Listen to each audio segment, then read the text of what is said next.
Hi అండి. Welcome to అనురాగాలు. ఈ వీడియోలో ఎంతో రుచికరమైన కరివేపాకు కారపొడి ఎలా తయారు చేయాలో చూద్దాం.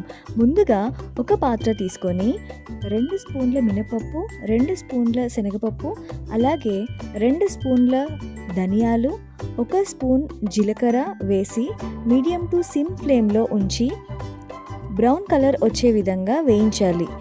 ఇవి బ్రౌన్ కలర్ వచ్చిన తర్వాత పక్కకు ఉంచుకొని చల్లార్చుకోండి.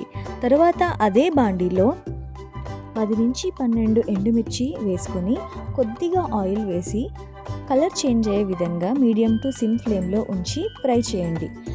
ఇవన్నీ చల్లారే విధంగా పక్కకు ఉంచుకోండి. తర్వాత మనం ముందుగా కడిగి 2 నుంచి 3 గంటలు ఆరబెట్టుకున్న కరివేపాకును కొద్దిగా ఆయిల్ వేసి మీడియం ఫ్లేమ్లో ఉంచి ఫ్రై చేయాలండి.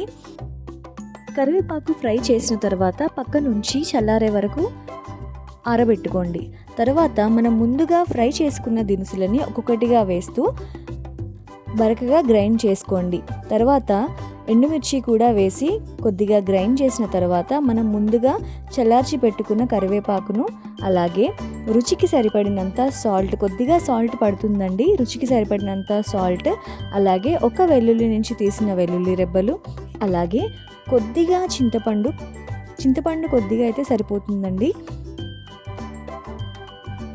మనం మిక్సీ పట్టుకోవాలండి. అయితే ఇది తొందరగా మిక్సీ పడుతున్నప్పుడు తొందరగా అవ్వదండి. ఒక 5 to 10 మినిట్స్ పడుతుంది. మనం ఓపికగా మిక్సీ పట్టుకున్నట్లయితే కరివేపాకు పొడి ఈ విధంగా రెడీ అవుతుందండి. ఈ కరివేపాకు పొడిని ఒక 5 నుంచి 6 నిమిషాలు మనం బయట ఉంచుకొని చల్లార్చుకున్నట్లయితే ఎక్కువ రోజులు నిల్వ ఉంటుందండి. ఈ విధంగా మనం చేసి స్టోర్ చేసుకున్నట్లయితే.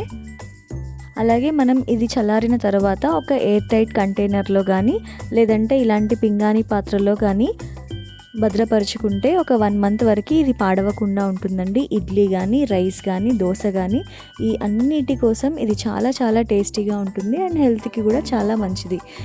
If you like this video, please like, share and subscribe.